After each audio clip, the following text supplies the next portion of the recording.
वाह, ये देखो कैट बॉल से खेलने जा रही है। ये बॉल पकड़ लिया। ये ओ बॉल चली गई सोफे के अंदर। अब ये देखो दोनों कैट एक दूसरे पे सवार फाइट कर रही हैं, पता नहीं फाइट कर रही हैं प्यार कर रही हैं।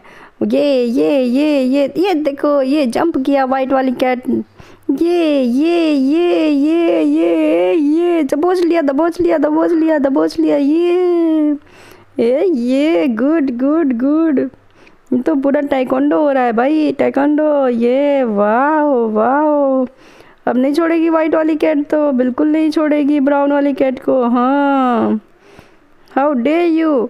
हाँ, क्यों टच किया मुझे। हाँ, ये देखो वो तो प्यार करने लग गई। अब छोड़ दो मुझे। ये भाग गई। ओ लो भाई, बच के भाग गई सोफे के नीचे।